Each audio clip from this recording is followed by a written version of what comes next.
delighted now to welcome a woman who, in her time as president, welcomed the Queen to Ireland.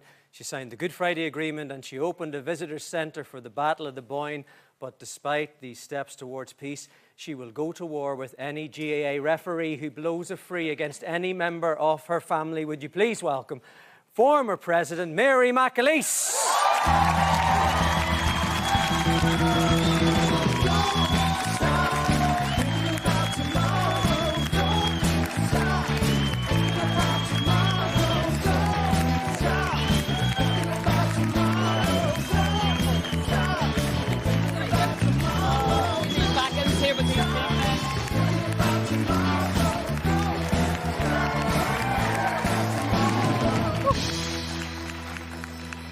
Welcome, welcome, Mrs. Oh, I thought you needed backings with all these Meath men. Us County Down people got to stay together, you know. Well, we got to stay together. Yeah, got to stick together. There's a fella up there now who's maybe, I don't know, I'm not sure whether we need to be sticking together with him from...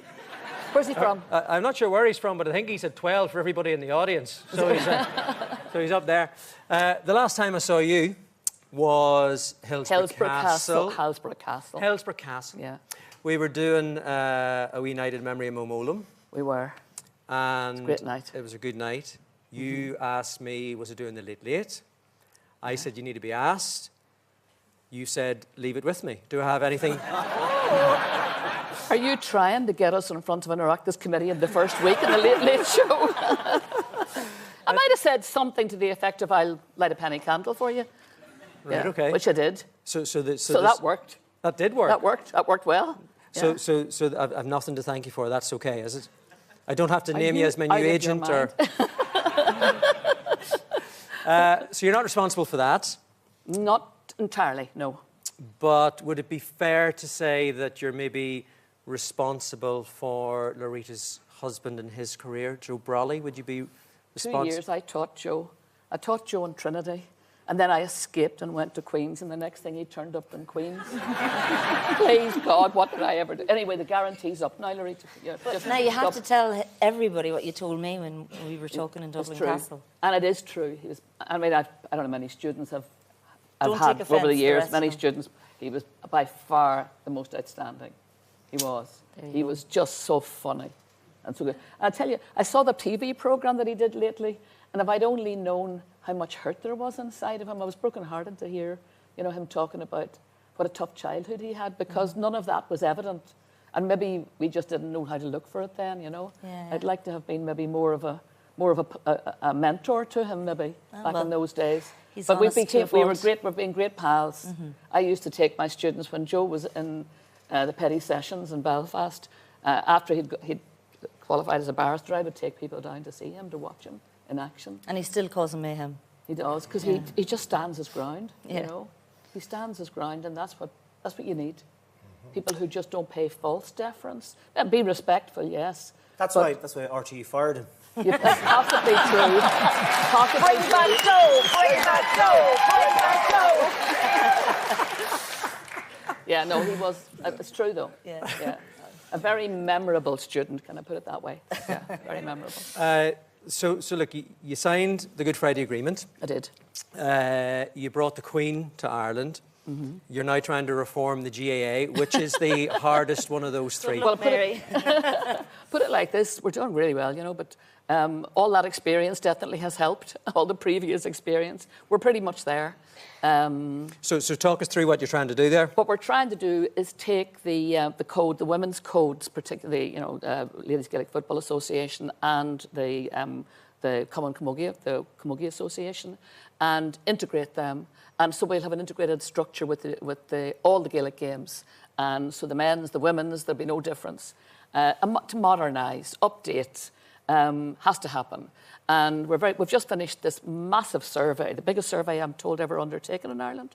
Not just the biggest sporting survey, but the biggest biggest survey ever of all the GAA members. And the support for integration is phenomenal. And the insight and the wisdom and the advice we've been given, first class. And we've talked to pretty much, you know, all the different levels, and you know all the different levels and the vanities in the GAA. Talked to them all, listened to them all, and over the last year, and we'll have a plan in place by next February for the full integration. There you go. Full integration, yeah. Well, brilliant. But I have to say, like, the people who are doing this are fantastic. They really are. And there's a lot of clubs that are already down the road of one club. Probably some people in the audience would know. Are there any in Meath? Yeah, Did you ever get around to? We have a good club there. One clubs are the future, and one structure is the future. It's going to be great. I went down during the summer to Karen down in the Burren, you know, where Michael Cusick was from and born in 1847 in Black 47. And I was there more or less by accident just to unveil a bust given to it by a man who used to work here with me many years ago, Mick McCarthy, one of the funniest men I ever worked with in RTE. And anyway, but to stand outside his pathetically small little house in this beautiful area, realising this was a child born in Black 47, you wouldn't have given tuppence for him, and he founded the GAA. But what's interesting about him, if he was here today, he'd be founding an organisation for men and women, you know, because he was very, very ecumenical. He loved all sports, not just the Gaelic sports. So I think he'd be proud of what we're hoping to accomplish. Please God, he will. Are you still a wild woman on the sideline? No, I'm completely reformed character. My daughter, who's a GAA coach now and coaches the under-10s out in the north side in Dublin. No, she's banned me. She's banned me from the sidelines in perpetuity. Okay. And you know, I remember talking to JP McManus's wife once about this, because we kind of shared a common bond as people who stood on the side when our children were playing like under 6 and shouting at the referee. And at one stage, JP told me that when Noreen was roaring at the referee and he came off the pitch, took the whistle, and he said, "Here, missus, do you want the whistle?" And so JP apparently immortalised that event by calling one of his horses, "Do you want the whistle?" So I've decided I don't want that, and I don't want in perpetuity my grandchildren to think of me as the raving maniac on the sidelines. And anyway, we got to stop all that stuff. You know, I do know that. Yeah. So anyway, I've been told. You do know that, but are you doing it? That's the thing. Yeah. No, I'm doing it. Yeah, I'm doing it. I think there has to be some level of abuse that you're allowed level at refs. Well, I'm not allowed to do any of that anymore. How about... Are you talking about Mary personally or just generally, Tommy? Generally, you should be able to shout at refs and you know... Well, I was carried off the pitch once. What? Tell us more. No, that was way back in the day. That was back in the bad old days. That was back... No, Martin was playing.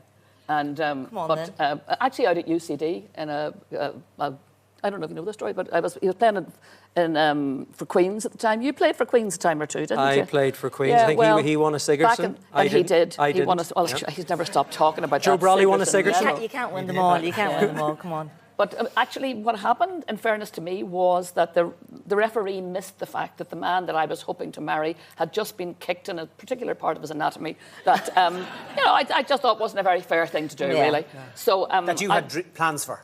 Well, now that you put it that way. Yeah, well, I actually had plans for children eventually, and I was looking at that sort of going down the drain.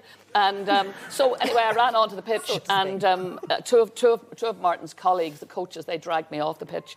And but anyway, we lost the match. But on the way home, I was voted man of the match. So there you go. That's it, Mary. That's brilliant. But anyway, I've given all that up now. No, I'm a totally reformed character. How do you stop that? How do you... I need to embrace this, so how do you do it? Well, if your daughter says to you, you're an embarrassment. That's fair enough. In front of your grandchildren. That's a good starting point. No, that was a very... No, it's done now. It's done now. It's over now. Here, we got to ask you this. The Taoiseach last week was talking about seeing a United Ireland in his lifetime. Is that just because he used to be a doctor and he's planning on living for a long time? Or what's your take on all of that? Well, I'm nearly twice his age, so... And I mean, and I'd love to see it. But my view of it is very simple. You know, you know better than anybody what we've been through in Northern Ireland. We got to the Good Friday Agreement. The Good Friday Agreement has a plan in place. If the day ever dawns when there is a majority that might be in favour of United Ireland, there is a plan for a referendum, and it'll be in the hands of those people. I don't know when that's going to be. I've no idea. I'm just happy that the plan is there, because I'm hoping that by the time it gets there, and certainly the demographics are moving in that direction, it's undeniable, and Brexit has really not helped the case for the long-term case for the union, in the sense that, first of all, it's been a disaster, but second of all, there are many, many people in Northern Ireland of all stripes who would prefer to be in the European Union. And that's the one thing that United Ireland would give to those people, would be the chance to come back into the European Union. Well, but at the same time, up in Northern Ireland, and they're going to be, making that decision, the polling on it hasn't really moved that much in the last year, has it? No, really? and it has. I think it has to be left. There was a great time. I do remember there was a wonderful, almost a moment when we had the Single European Act and we had demilitarisation. So actually, those two things meant that, and we had a customs union, of course, with Northern Ireland, and we had, you wouldn't know going across the border. You just wouldn't know which was which. And there was that lovely organic There's a lot of growth. diesel smugglers didn't know where the border was for a long Well, time. this is true. But leaving those certain persons aside, like, there actually was a moment of when you could sort of feel the good neighbourliness growing. And I think that's what we have to concentrate on. Let's get the good neighbourliness thing going, which is pretty difficult at the moment with the politics the way they are. But keep it going, because when the day dawns, if the day dawns that there's going to be a referendum, you want it to happen in as quiet a mode as humanly possible. I don't know when that'll be. I mean, I'm probably near enough twice Leo Varadkar's age, and I'm not getting any younger. So you're looking younger. I was in the makeup department here for half an hour before I came on here. So thanks, Margaret, in the makeup department. No, look, I just think that we concentrate on the relationships. We get those right, and if we have those right and we have political stability and we have good neighbourliness, we'll be able to tackle a lot of things that were very difficult in the longer term. I don't know when that's going to be. Do you know what? I'm happy to leave it to the terms of the Good Friday Agreement. It was hard fought for. And a lot of people, including your daddy, died for it. So do you know what? To respect those people, let's just leave it to them.